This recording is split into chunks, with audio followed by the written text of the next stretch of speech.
एक बार एक बूढ़ा बीमार आदमी था।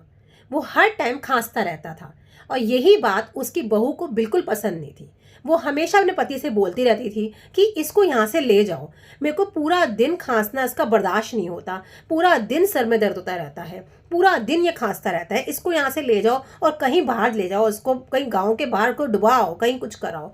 तो एक बार उसका पति भी बहुत परेशान हो जाता है और वो अपने पिताजी से कहता है कि पिताजी आ जाओ आप, मैं आपको ना आज घुमाने लेके चलता हूँ।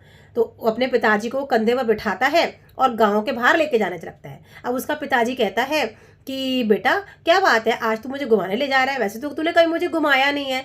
तो बेटा कहता है आज मेरा बड़ा मन कर रहा है आपको घुमाने का, चलो। तो वो उसको उनको ले जाता है और गांव से बाहर ना एक नदी बह रही होती है। अब वो उस नदी के अंदर जाने लगता है, थोड़ा आगे जाने लगता है, तो वो वहाँ पर अब अपने पिताजी को डुबाने लगता है। तो उसका पिताजी कहता है, उनके पिताजी कहते हैं कि बेटा यहाँ नहीं, मुझे थोड़ा सा आगे डुबा।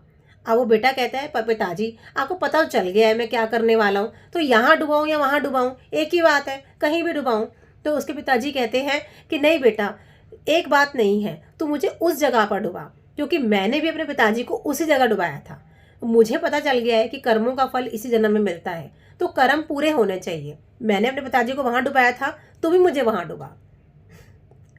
तो इस कहानी से हमें क्या पता चलता है कि कर्मों के फल हमें भुगतने ही पड़ते हैं, चाहे वो अच्छे कर्म हो चाहे वो बुरे कर्म हो, इस जन्म में हो या अगले जन्म में हो, कर्मों के फल भुगतने ही पड़ते हैं। इसीलिए कहते हैं कि कर्म सोच समझ के करने चाहिए। आप कौन से कर्म कर रहे हैं, थोड़ा सोचना चाहिए। जय श्री राधे।